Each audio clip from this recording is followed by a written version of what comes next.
for a nice long weekend in the country. I'd almost say they've nothing in here.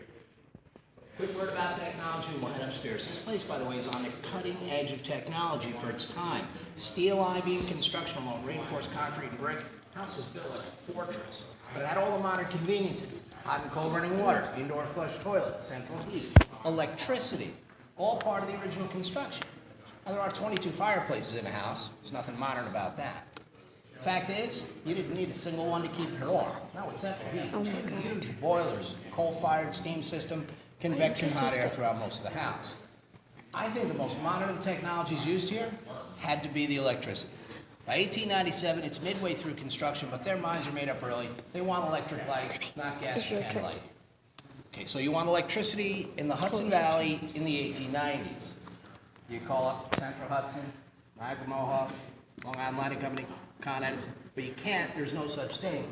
You call up Tom Edison, and he recommends a company to build you one of his power plants. So in 1897, they brought the Hiscox Company up from New York to build an Edison-designed hydroelectric generator on the estate. It's DC electric power at that time. So this is the first home in the neighborhood to have electricity. It'd be 11 years before the Roosevelts, the old money family down the road, would have electricity. And basically, the only reason they decided they wanted it was because they were not going to be outdone by those upstart, nouveau riche Vanderbilts. It was after 11 years, though. It took 11 years, and they had to combine forces with two other families next to them to afford to really go in and build their own power plant. The area, of course, wouldn't get electricity until much, much later. Say again? What would the boys do for the party? Generally speaking, you'd be in the ballroom, you'd dance for a bit, you'd take a break for a bit. You might, step outside. There'd be cigar, a little business talk. They say in this time frame in the United States, they made as many big deals in ballrooms as they did in boardrooms. So you did a lot of work, when you're in the winter in New York City, going to board meetings and you're making deals.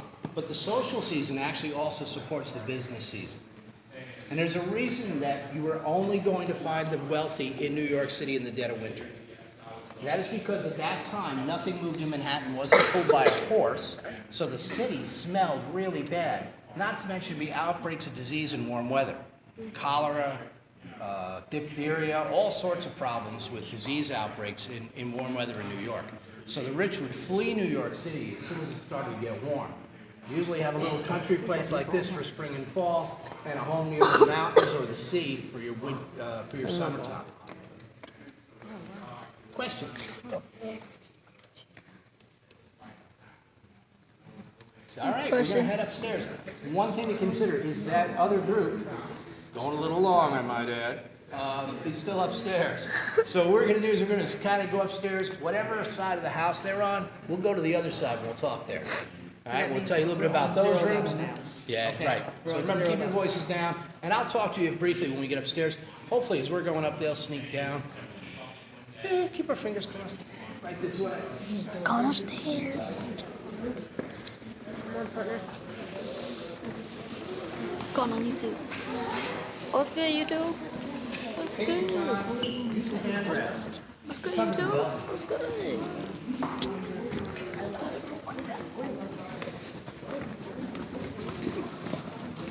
This one creeps. I'm scared, bro. Fucking scared. No lie, I'm fucking scared. Almost fell. Come on, partner. Look outside. Ew, that's a nasty picture.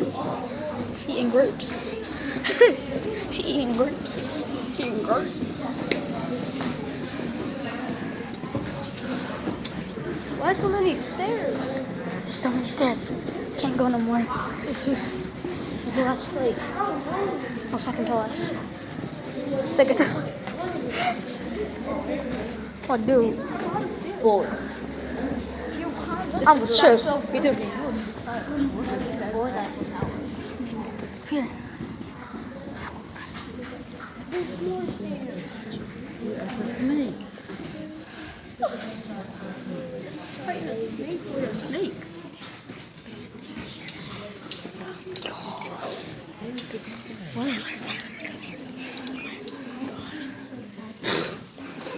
my God, you're so stupid. Oh, you're such a dick.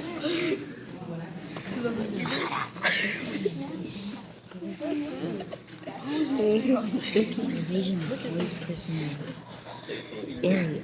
Watch out. This is going on YouTube. We on YouTube. Put me in the video. At the mansion. You took the other way? Take the servant staircase. I know my place in the house. Look at all these rooms.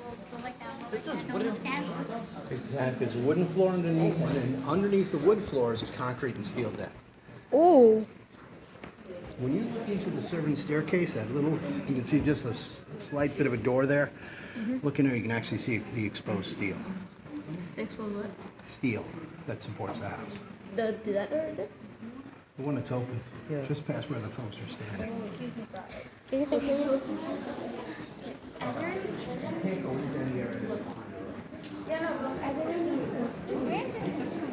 Where y'all going?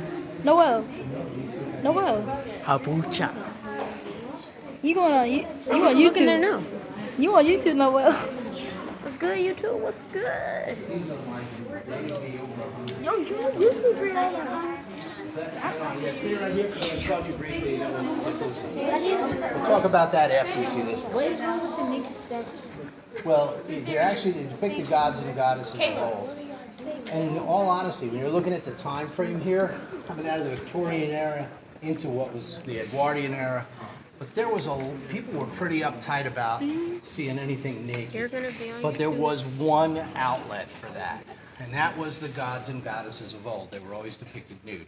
So when you see the statues or like the ceiling painting on the first floor, that's what is being depicted there, were gods and goddesses.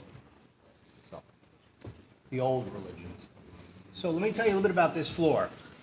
Depending on who you were and what your social status was, your room was doled out according to that. There were rooms here that were for family as well, and that's what's going on down this end. Over here, on the right, Frederick Vanderbilt. Next to that, on the left, his wife, Louise Vanderbilt. The room over here, when you step into this, you're actually stepping into a hat closet, but you can look beyond and see a different boudoir. Just to the left of that, behind this wall, was her master bathroom. The closed door over here was a closet for Frederick Vanderbilt. Beyond it would have been his dressing room and bathroom. Because of where they're situated, both master baths are not visible from the hall. There is a consolation note. At this end, on the right, guest bathroom, typical of every bathroom in the house. Across the way over here, a long stretch of wall, doorways leading around. These are red-colored rooms. They were a suite of rooms for a couple. Guests of the Vanderbilt. Top honors go to these folks. They were the top of the social ladder. At the top of the social ladder, Y'all gonna be on YouTube. Vanderbilts. Y'all gonna In be your on room down the YouTube. hall, slipping down the social ladder. Had to climb another 30 steps to get you on the third You floor. gonna put that on You're YouTube? slipping down even further. What, down the third floor? Yeah. If you end up out in one of the guest houses, well, probably family. Which of course is true.